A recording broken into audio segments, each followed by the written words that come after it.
right, well, good evening. Welcome back to those who've been part of these Monday Nations spirituality and yoga sessions, and welcome to those who are here for the first time. This is, as you know, if you've been around me, I like trying new things often and experimenting and collaborating with people.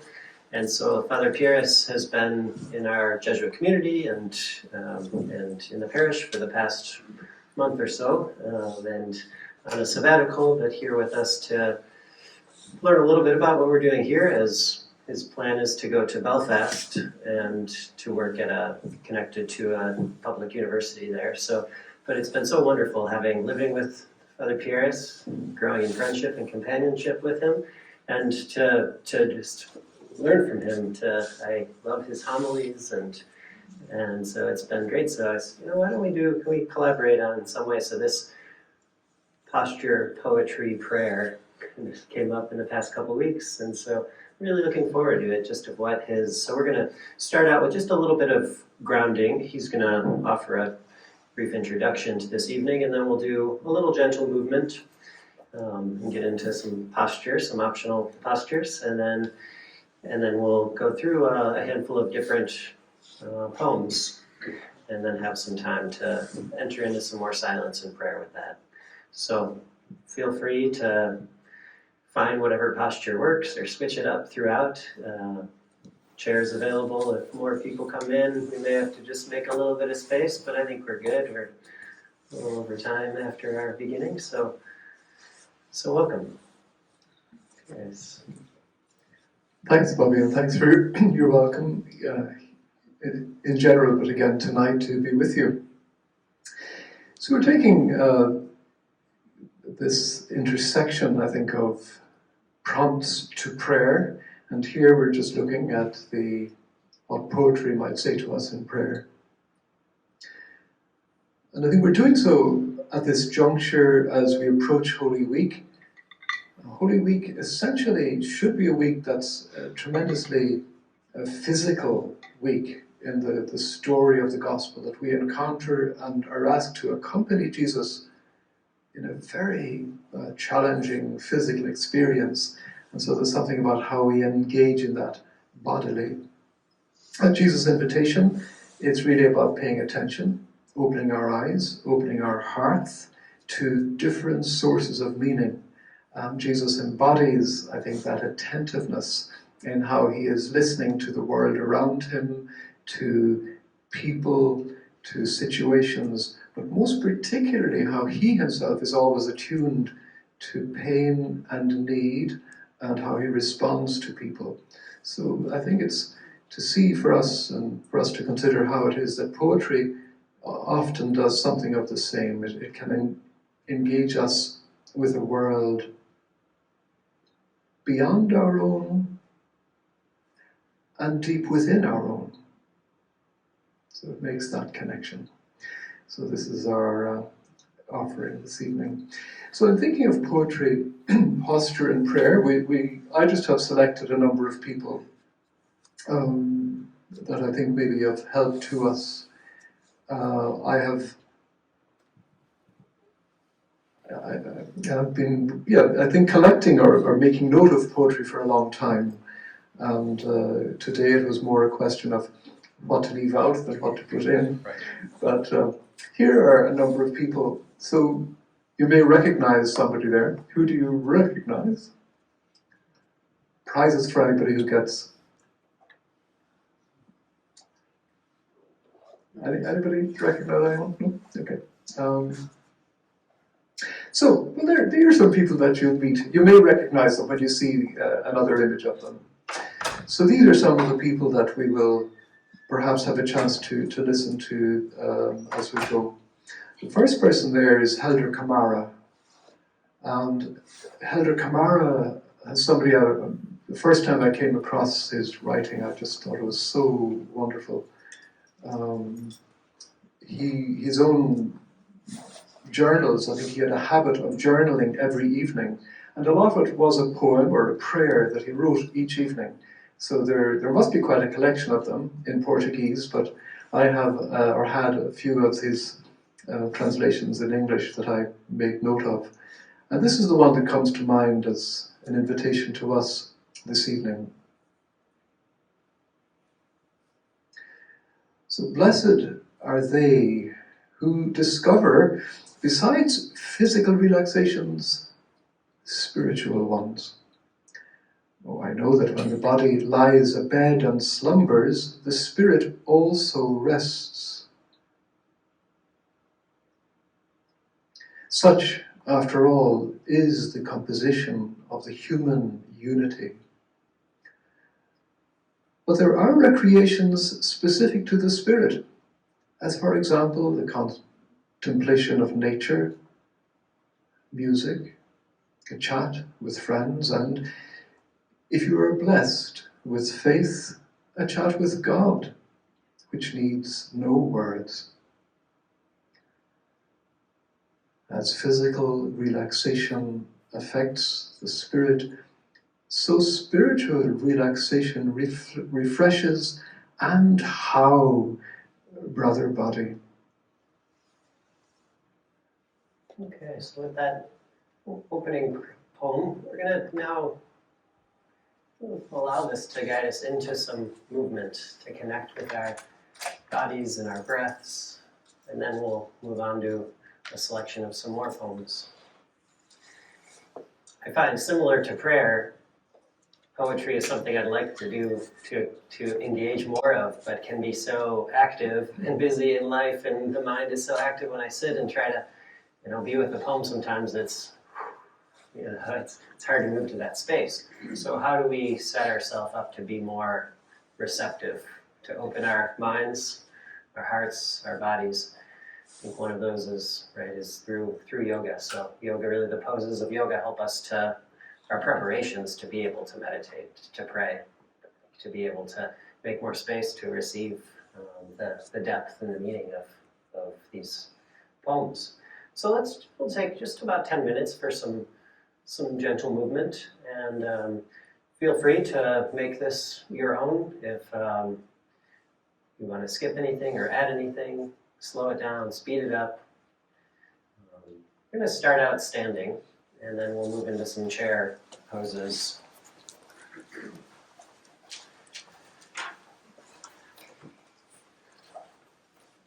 Just to come into standing on your mat or on the ground, and any of you have your shoes off. If you want to kick off your work boots there, it's good, Chris.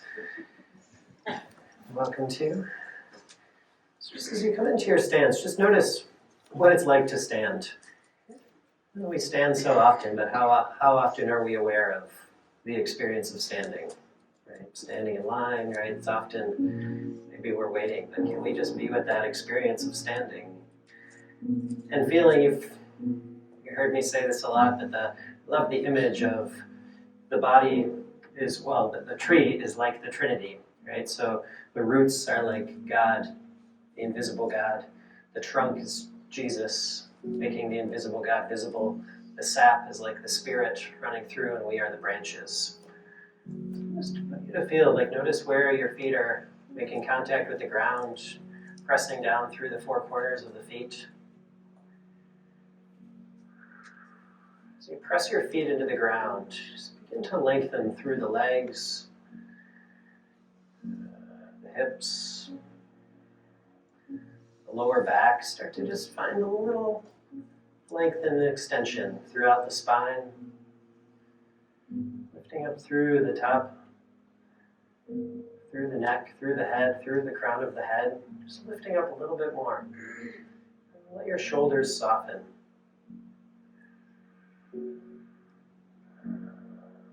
Just a little gentle sway side to side, bringing weight into one foot and then the other foot.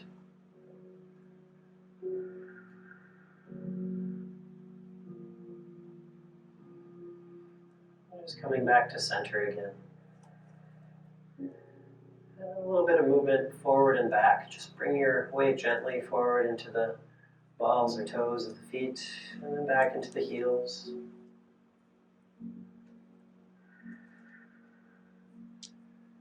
And either side to side, forward and back, or maybe just some gentle circles. And you're welcome to close the eyes or keep the eyes focused on one still point, whatever feels more comfortable.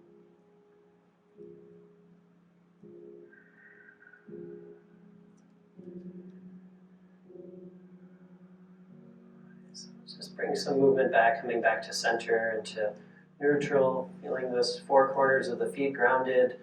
Lengthen your toes, open the toes a little bit wider. Pressing the feet into the ground again, find that length.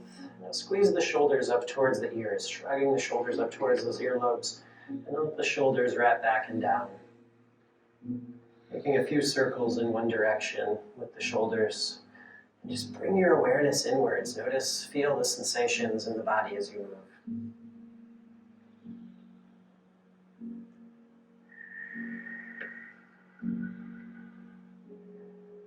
And switching directions.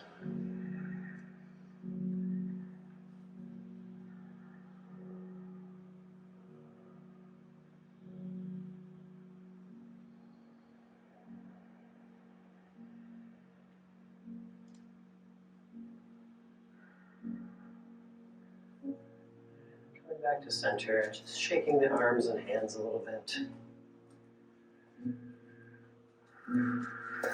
Shake one foot and the other foot. Just bring some lightness to the body.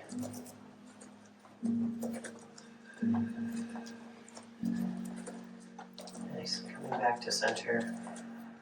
Inhale, reach the hands up to the sky. And exhale, release your hands back down to your side. Let's do this 2 more times. Inhale, lengthen, opening up, reaching strong through the fingertips. And exhale. One more time, inhale, come on up. And exhale. Nice. Let's bring the hands to the hips. Just taking the hips side to side. Moving that trunk of the tree. And then taking some circles. A few circles each direction.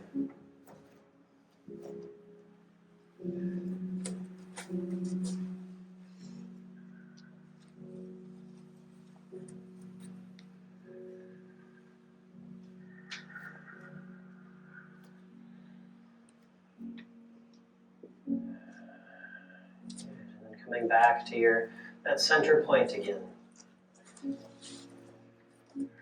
Let's bring some movement to the head. So just dropping your chin down towards the neck and feel that stretch, the length and extension in the back of the neck, the upper back. And your inhale, gaze upwards. Bring the chin up. Start to open the heart. You can drop your shoulders back. And exhale, chin towards chest again. Inhale, lifting up, expanding a little bit more, arching the back. And exhale, chin towards chest. This time let's bend the knees and bring your hands just above the knees. Moving through, continuing this motion into some standing cat-cow poses. So this can be done in a seat as well. So inhale, lengthen the heart, gaze upwards between the eyebrows. Exhale. Tuck the tailbone, tuck the chin towards chest, and curve the spine. Inhale, lengthen, shine the heart forward, point the tailbone back so you're arching the low back. Exhale, curve the spine. One more time, arch the back, point the tailbone back behind you, gaze upwards. And exhale, fold forward. You can bend your knees as much as you need. Just hang, allow gravity to pull down the torso, find length in the neck, let your head hang heavy, maybe grabbing opposite elbow or just allowing the arms to hang like a rag doll. A little bounce, a little sway.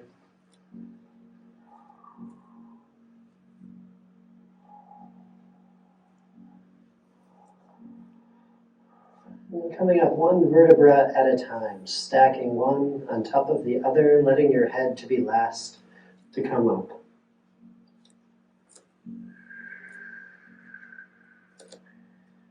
Just taking a moment to neutralize.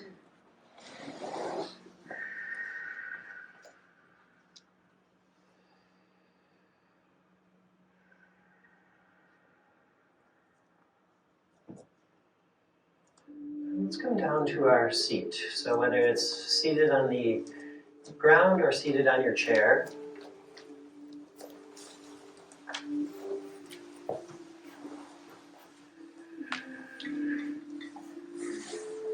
I'm going to do a couple poses, more poses for the spine. So legs can be crossed if you're seated, just grounding your feet, both feet into the ground and your hands resting on your lap. Let's inhale, reach the hands up to the sky. And let's take a twist around to the right side. So bringing your right hand behind you, your chair, your hand can come to the side or the back of the chair. Reach that left hand up to the sky. And then take your left hand to your right knee. With that right hand, lengthen and extend the spine. A few breaths here. Inhale to lengthen the spine and exhale to soften into the twist.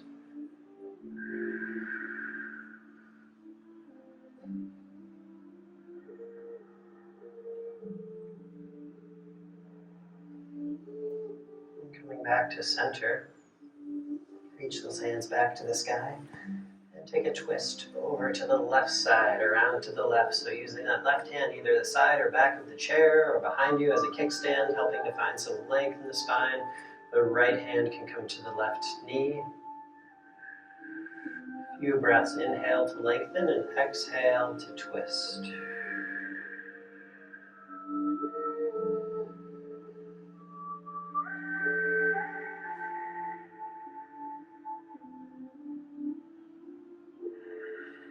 Next exhale, come back to center. Reach those hands back up to the sky. And right hand comes down to the side, either to the ground or the side of the chair. Left hand reaches up and over and side bend. Grounding down through both sit bones. You can bend your right elbow and lengthen. Feel the length and extension in the left side body. Letting your right ear come down towards the right shoulder.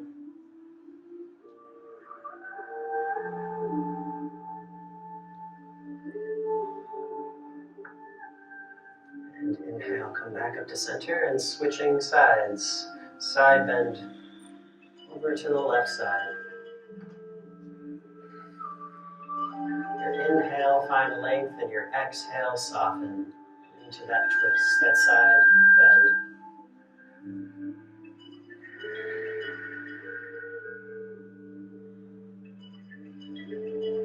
And come on back up.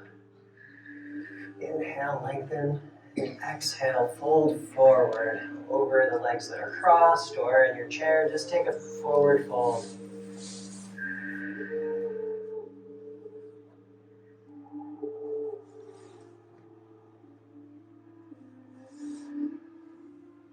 Coming back up to your seat. Okay, and just open the hips for a moment. So if you're in a seat, you can just make a number 4, crossing your ankle on top of one knee. The option here, if you're seated on the ground, is to take that leg, rocking the baby. You can bring it into the elbow crease, if that's available, or just holding it in the hand and rocking like a baby, bringing that foot towards you. Find length in the spine, keep the torso as still and centered as possible. And close the eyes and just feel that movement side to side, opening up the hip joint, bringing some lubrication to the hip.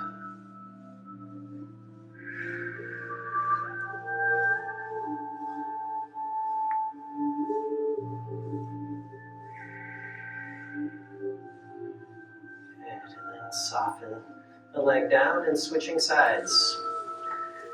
So the option just to cross one leg over, whether you're seated in the chair, in the ground, rocking the baby with the foot in the hand or in the elbow crease.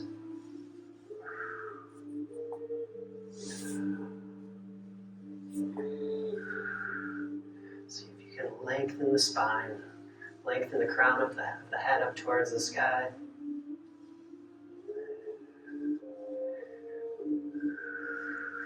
And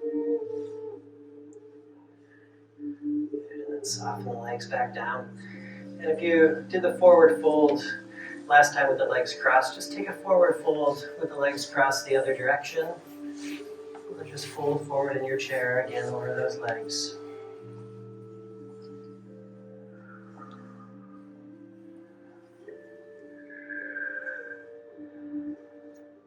And coming back up to your seat.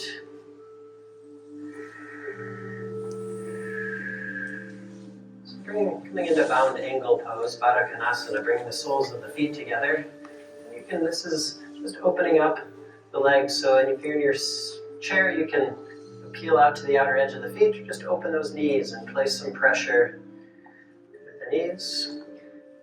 So the option here to this butterfly, like we're flapping our wings, you can hook your hands around the toes. Bring the feet in close. And some flapping, again, length in the spine. Breathing.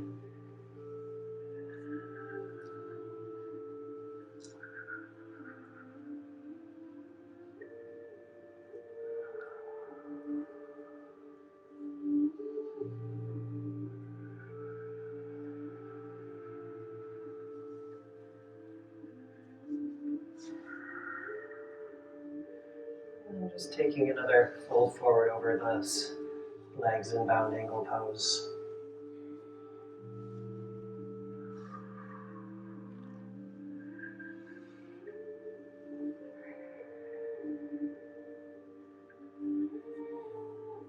Coming back up, and just one more little posture here before we find our seat. So we're going to do a couple more cat-cows. And so you can do so from your chair, from a seat, or you can come to hands and knees for a few cat-cow poses. So whether from a seat or hands and knees, inhale, lengthen the heart up to the sky, gaze upwards between the eyebrows, exhale, tuck the tailbone, curve the spine, chin towards chest. So moving through, connecting your breath, inhale, arch the spine. Exhale, curve the spine. Imagine a string pulling you up from the center of the vertebra. A couple more times here. Maybe a little wagging the tail, moving side to side.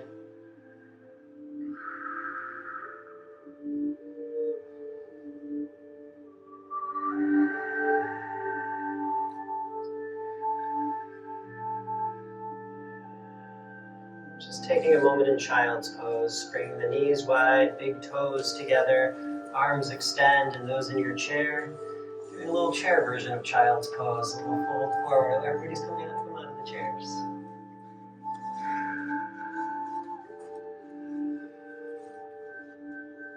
Just find your deep breath in and out through the nose. Nice, slow, deep breath.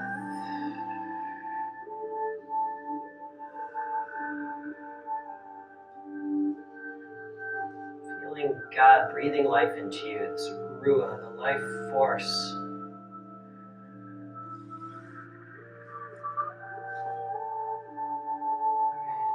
Alright, let's start to transition back to your seat, whether that's a chair or on the mat. I'm going to offer a few different poses. So we have a few more. There's a pillow there, there's a couple other mats. So even though I've been practicing yoga for 13 years, still have tight hips and knees and a tough time sitting. So when I sit on the ground, I need to bring the ground a little bit closer to me. So I often use either a blanket or a block underneath the seat or a bolster. If anybody wants this bolster, this is kind of a nice option to sit on as well. So the idea is to have the knees either at the level of the hips or below. So there's different schools of thought of which foot it should be in or not. I've done a lot of trainings with Sadhguru, the Isha school, so he says bring the left heel in towards the perineum. Different ideas with that. And find whatever posture works best for you. So this could be one option. Another option is Virasana Hero's pose, and that either using a bolster, could be a nice pose, or the block, right, sitting back in your Hero's pose. But the idea, so whether you're seated in your knees, cross-legged on the ground in a chair, is to find a pose where you can have a spine as straight as possible. So often I catch myself and see people just kind of in this not even lack of awareness of even how we carry, right, the body, right? So finding that length, it's like the spine is like a antenna. Do we even know what an antenna is anymore? So that lengthening. So finding the pose, and then there's different, right, ways you can hold your hands, right? Often pressing the index finger and the thumb together and letting the 3 other fingers face upwards. I like this representation of like the individual soul connecting with the divine spirit. So coming into this contact with, right, us and God. But maybe it's folding your hands or palms, letting them rest on your thighs or on your lap. So find the pose, the props that you may need to be able to sit. And the idea is our bodies, right, impact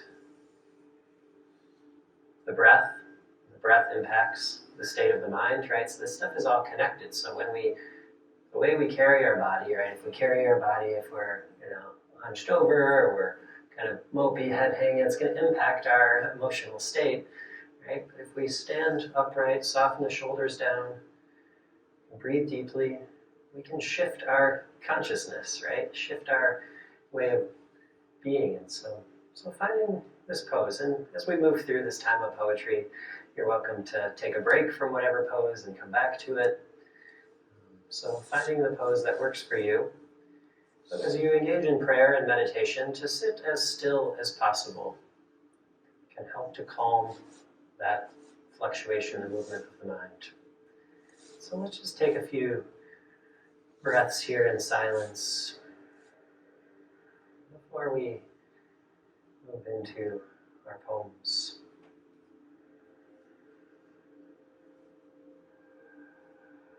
Inhaling through the nose for the count of 4 or 5.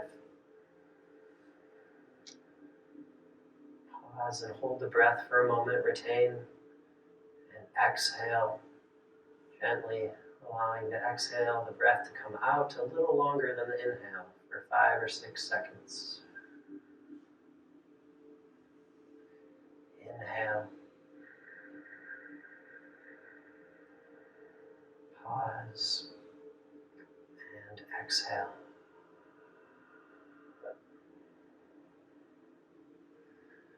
Again, inhaling, sipping the air in through the nostrils. Like you're sipping air in through a straw. And exhale.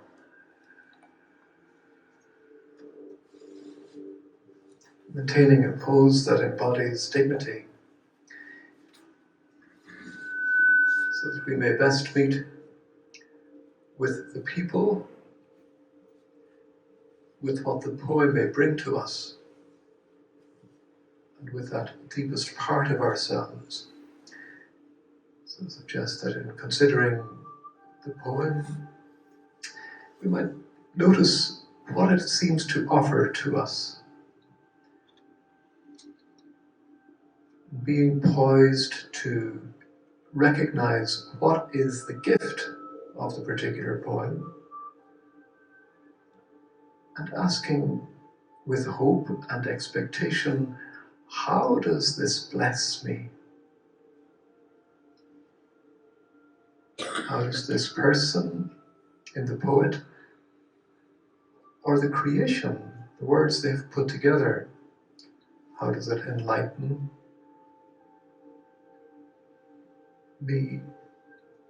I may look and see, what does it ask of me? Does it challenge my understanding? It may ask me to listen again. It may confront me. It may console me. It may ask me to be receptive. It may ask me to respond. So I ask what it is I might give attention to, what I might give attention in this poem. And I may ask, how might it move me to pray?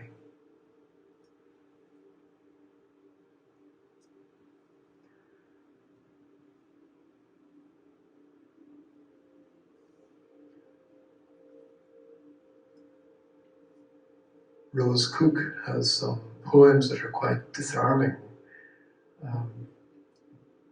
She's a photographer and a poet, and her image sometimes doesn't communicate as much as she does herself. Being a person who's involved in a performance group called One Night Stanza, and her poetry performance in Dangerous Cardigans gives more away than the photograph does. But this poem, I think, is just so lovely. The poem is addressed to someone who is juggling with her life. This is a poem for someone who is juggling her life. Be still sometimes. Be still sometimes. It needs repeating over and over to catch her attention. Because someone juggling with her life finds it difficult to hear. Be still sometimes. Be still sometimes. Let it all fall sometimes.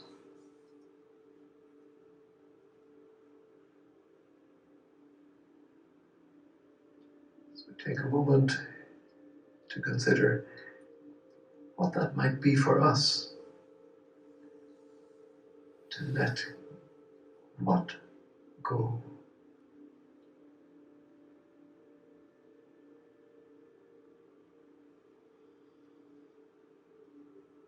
In the light of Holy Week, it asks us to reorder what is important to us as we see how priorities are revealed in the incidents leading up to Easter. We think of what it is that we might let go, why it is we hesitate, what it is we might welcome.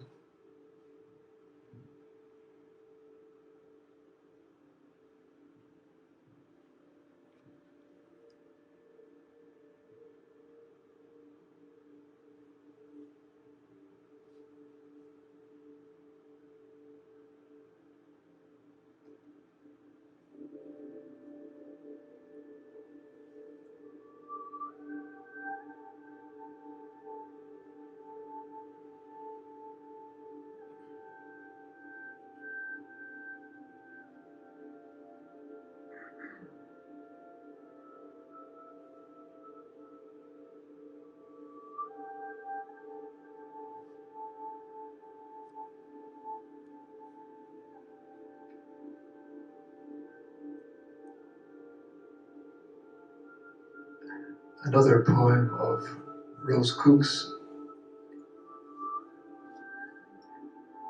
concerns a topic very frequently present in poetry, the topic of grief. And here she writes about her mother's death.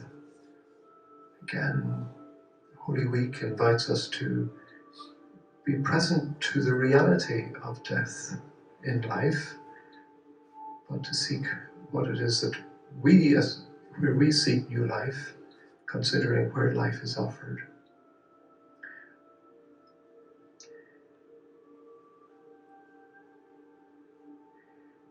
During and after my mother's death, I left plenty of space for grieving, or so I thought.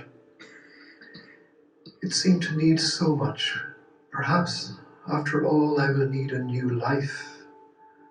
All this brokenness and being still.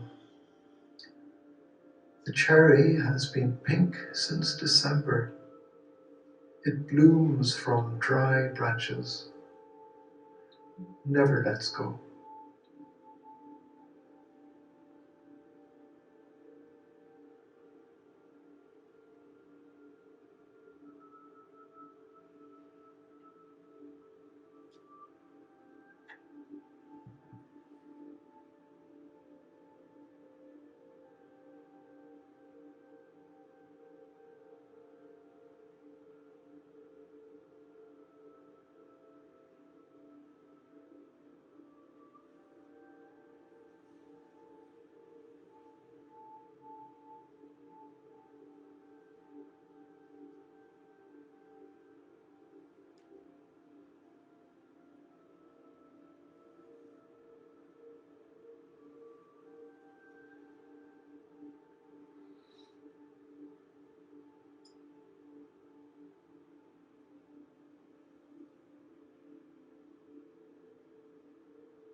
It may sometimes seem to us that the news and journalists convey the facts, while poetry is softer. But so many poets speak of the heart of reality. Paul Celan is somebody who himself experienced the trauma of Europe in the last century, losing family members during the Second War and living as an exile in many places, writing in not his own language all the time. But he says that a poem may be a letter in a bottle thrown out to sea in the hope that it would wash up somewhere, perhaps on a shoreline of the heart. Poems are en route. They're headed toward what? Towards something open, inhabitable, an approachable you, an approachable reality.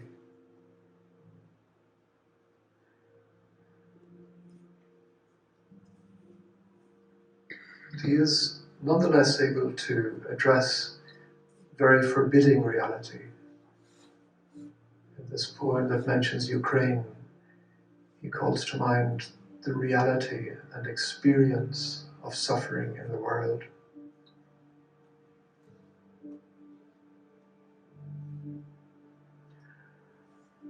Aspen tree, your leaves glance white into the dark. My mother's hair never turned white. Dandelion, so green is the Ukraine. My fair-haired mother did not come home. Rain cloud, do you linger at the well? My soft-voiced mother weeps for all. Rounded star, you coil the golden loop. My mother's heart was hurt by Lent. Oaken door, who hove you off your hinge? My gentle mother cannot return.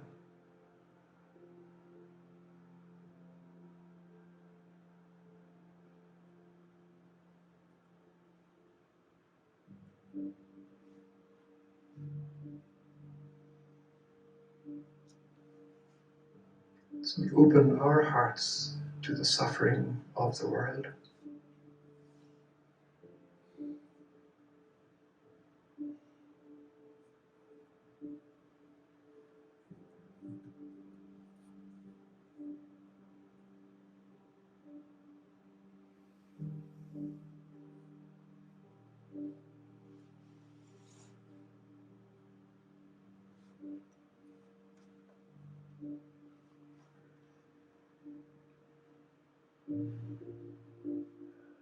Let us take a moment to just move the body, if you wish, from gentle movements, readjusting.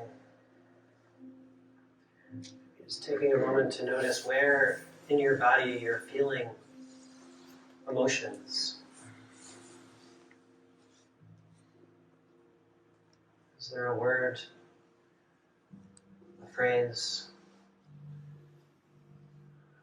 an emotion that's emerged in these poems? And where do you feel that in your body?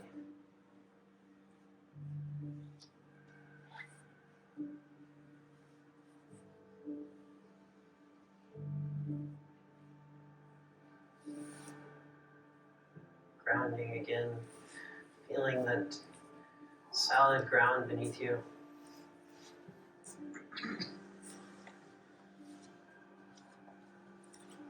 Coming back to your gentle, longer breath.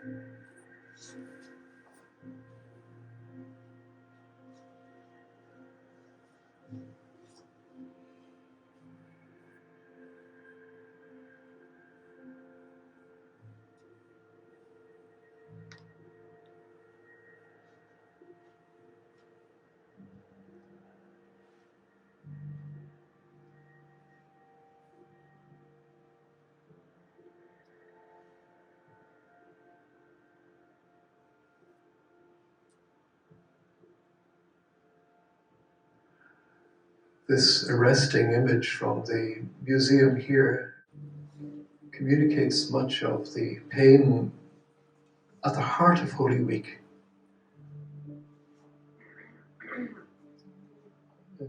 John Anya Lockhart's painting called Detroit Soweto Pieta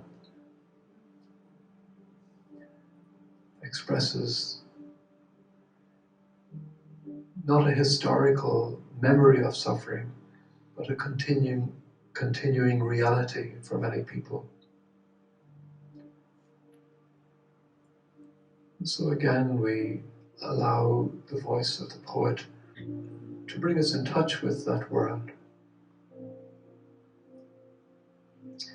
Langston Hughes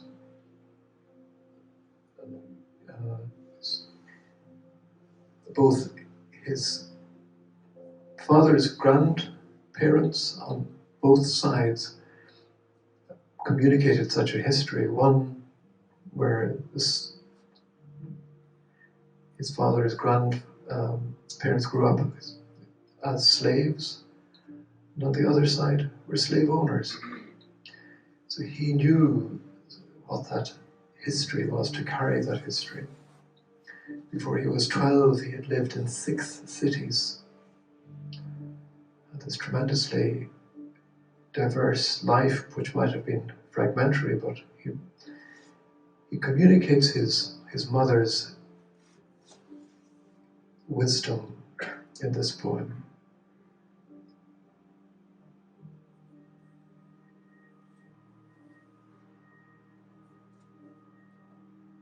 Poem, Mother to Son.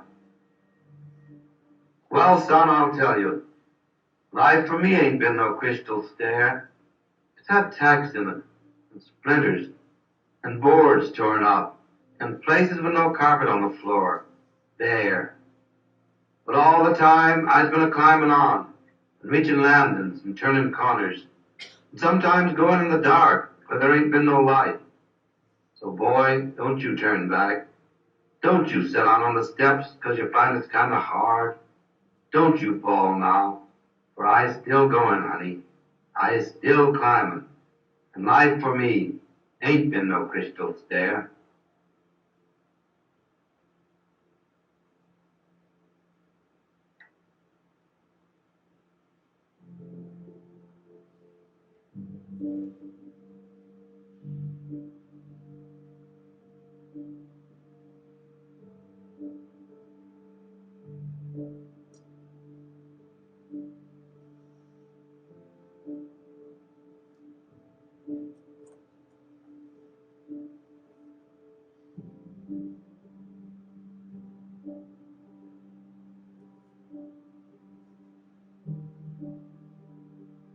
Edwina Gately, born in England but committed so much to life in Chicago, has both in her work on behalf of the poor and in her writing gives a great wisdom. She was asked why she is still a member of the church. And she says her motivation comes from her experience of God, something over which I have not really had much control. So she's acknowledging God is active and speaking to us even before we attend or listen.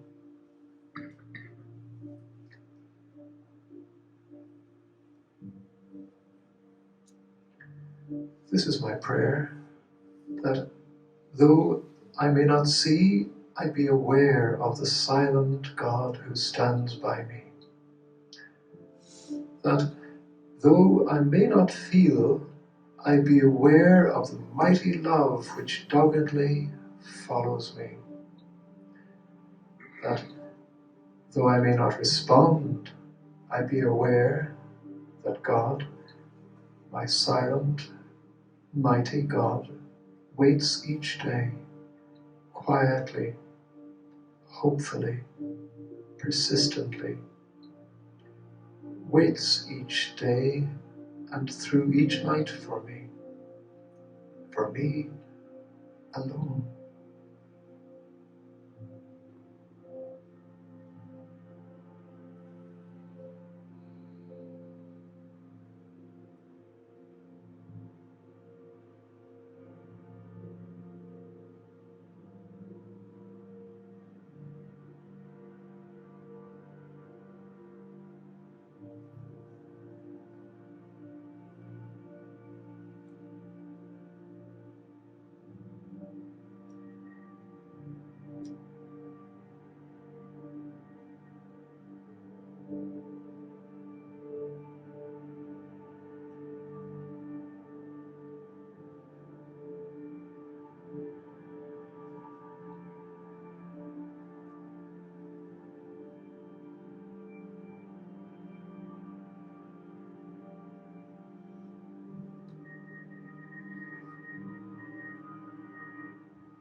Malcolm Guite is an Anglican priest, born in Nigeria, working in Oxford, I think, or Cambridge in the UK.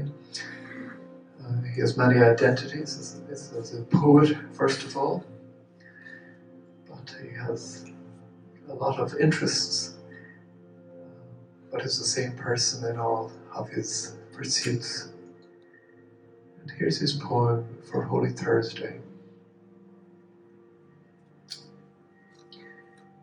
Here is the source of every sacrament, the all-transforming presence of the Lord, replenishing our every element, remaking us in His creative word.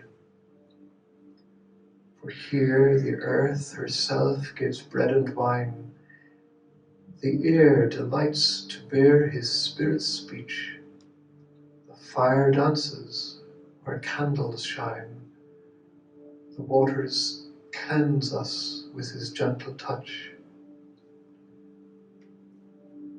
And here He shows the full extent of love, to us whose love is always incomplete.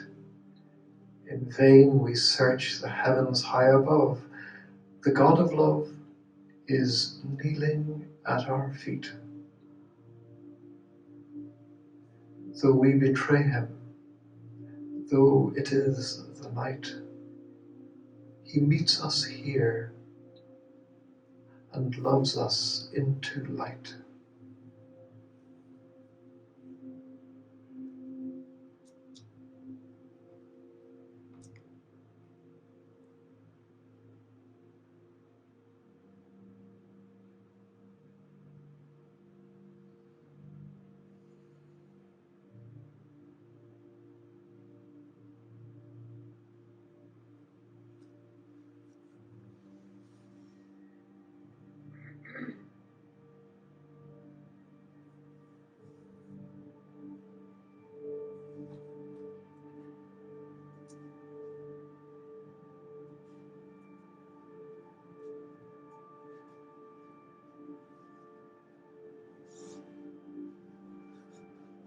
Elder Kamara is known very much for his famous quotation, "When I give food to the poor, they call me a saint. When I ask why they are poor, they call me a communist."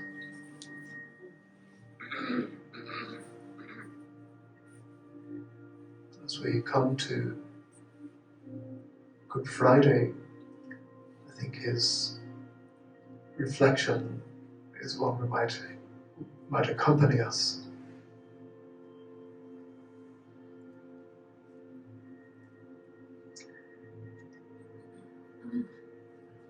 Your Son taught us that any who would follow him must day by day take up their cross and follow. Do love and suffering, love and the cross amount to the same thing and merge? The least that can be said is that experience tells us when a cross, and only a cross, befalls us, it rends, it crushes. But when the cross comes with Christ, he hugs us.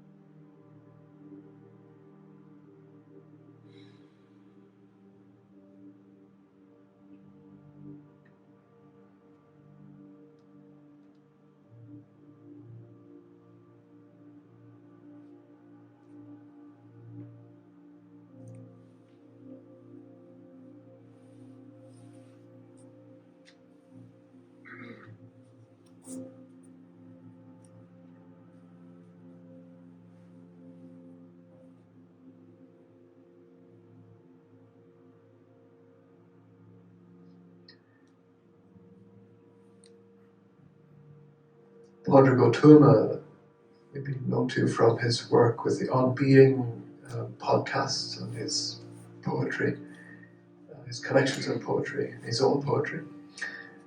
And he's a wonderfully honest person, I think, in so much of what he does. And he says here, sometimes I wonder if I understand myself, never mind anyone else. And then I remember that the human experience is one of plurals. It can be bewildering to attempt to understand yourself and others. And as Jesuits, we celebrate the prayer of the examen of consciousness, the awareness prayer, as one of those ways that helps us to hold together the different aspects of ourselves, our diverse experience in each day, to invite the Spirit to show us what God is doing, to give us the wisdom to know how to proceed. And Pádraig has a poem with the title, "Hold Yourself Together and Pull Yourself Apart." He recalls Ignatius' advice, never to make a decision when you're down.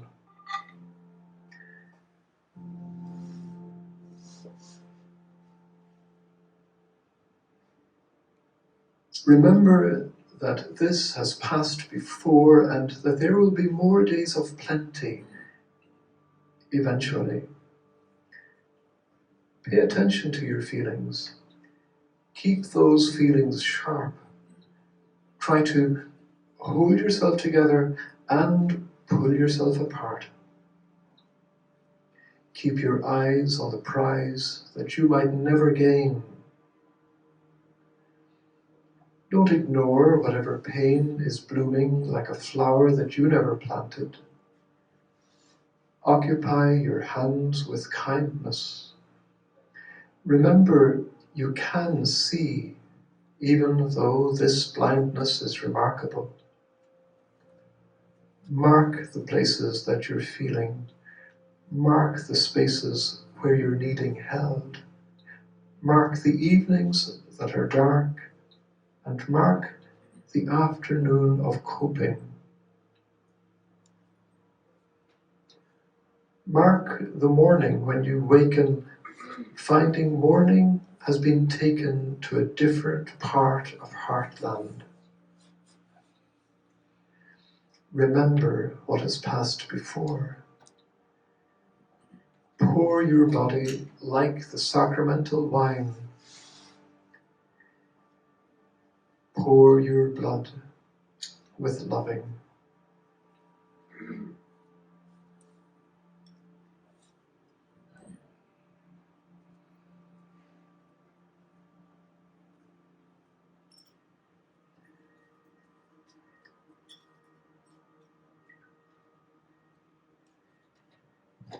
So in what ways does this speak to us?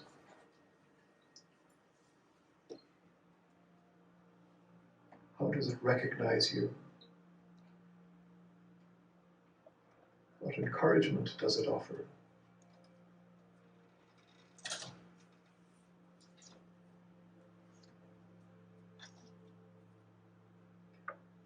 The invitation of Holy Week is for each of us to find our particular way of receiving the message of Jesus and finding the courage that we need to share it.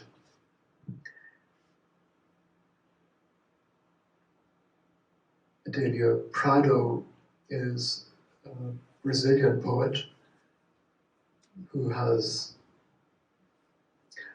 many poems over a long time, and I think only relatively recently has acquired a popularity or a publication.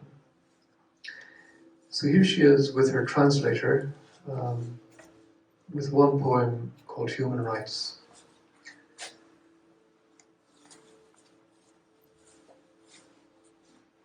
And this time we'll switch it around, and I was going to read the poem in English and then let the last words be in Portuguese of the original poem. Human rights. I know God lives in me as in no other house. I am his countryside, his alchemical vessel, and to his joy, his two eyes. But this handwriting is mine. Direitos humanos. Sei que Deus mora em mim como sua melhor casa. Sou sua paisagem, sua retorta alquímica e para sua alegria seus dois olhos. Mas esta letra é minha. Perfeito.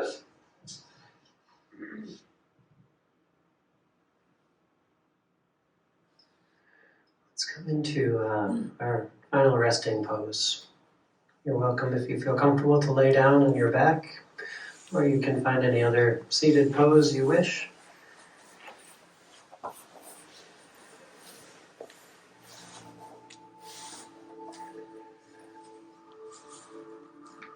chance now to integrate all that, to settle. If there's any little movements before coming into your final resting, feel free to give your knees a hug or move the wrists or ankles.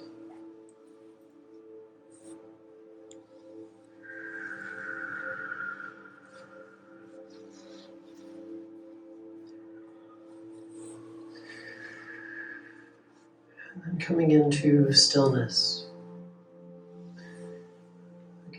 noticing where in your body you're feeling sensation, where you're feeling emotion.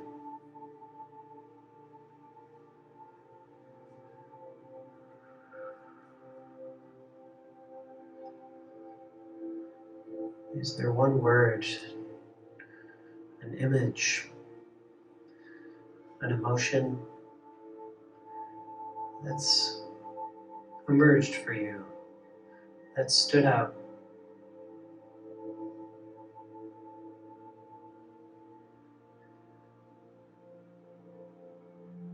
What has been your sense of God's presence?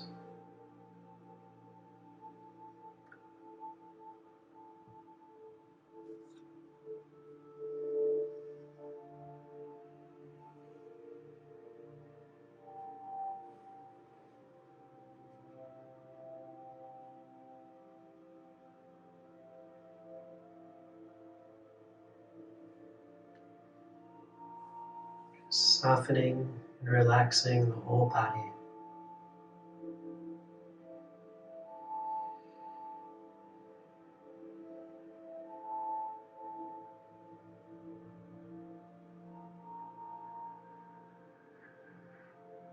Allowing yourself to rest in God's hands.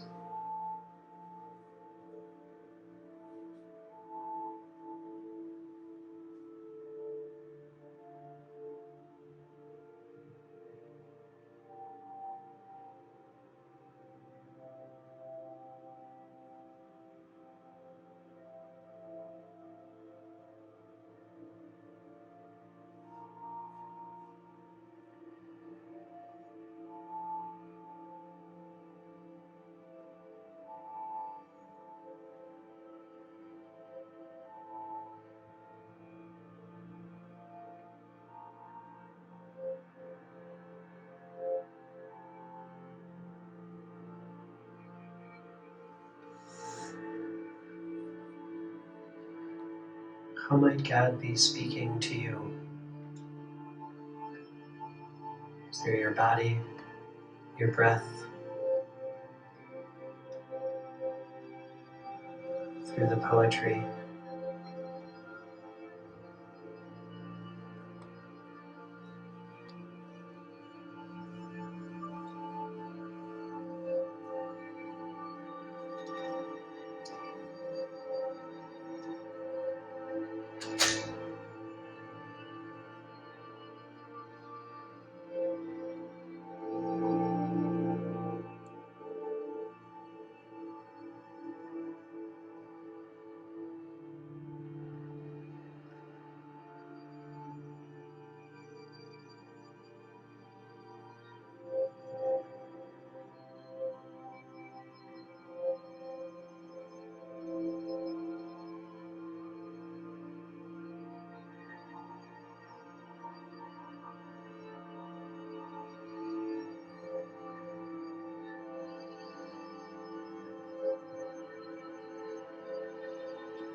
Coming back to awareness of your body.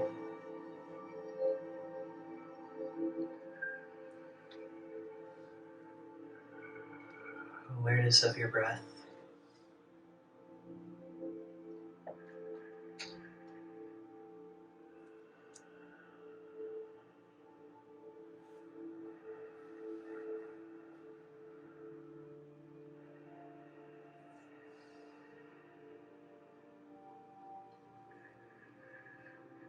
Bringing some gentle movement back to the fingers, the toes, the wrists, and the ankles.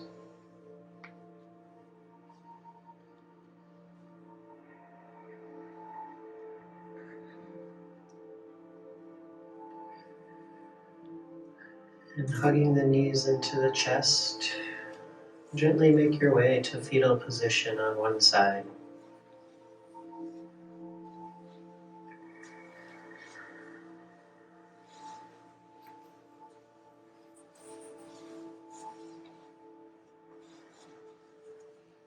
And just staying in your own space, maybe keeping the eyes closed, just gently coming back to your seat, either seated on the mat, on the ground, or to your chair.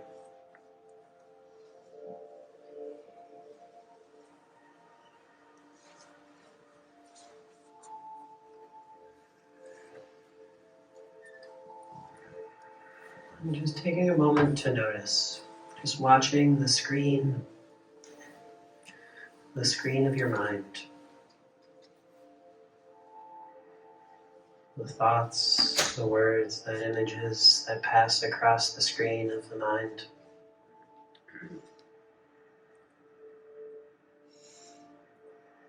Watching the natural breath.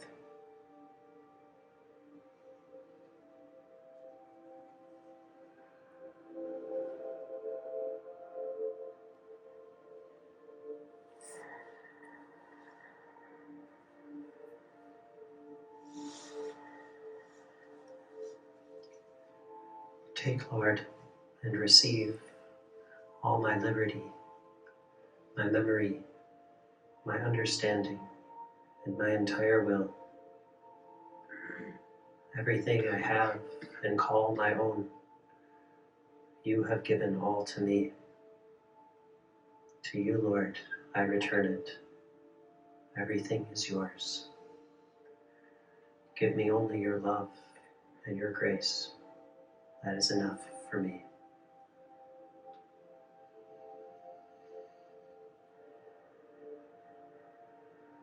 Let's bring the hands to heart center, either the palms pressing to each other or maybe pressing the palms on the center of the heart, placing one hand over the other. Feeling this, the awareness of the advocate, the paraclete, the indwelling of Christ. We pray in gratitude for this day, for this community, for the many gifts that God has given. And we pray that we may make a response, to be aware of God in all things and to share that, to shine God's life into the world. And we bow forward, honoring God in all things in this community as we give thanks and go forth on our ways. Amen.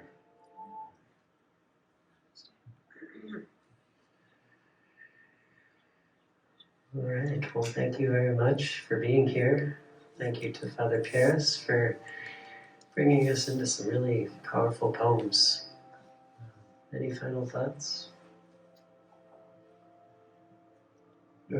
Some of them are online, so the link is on this page.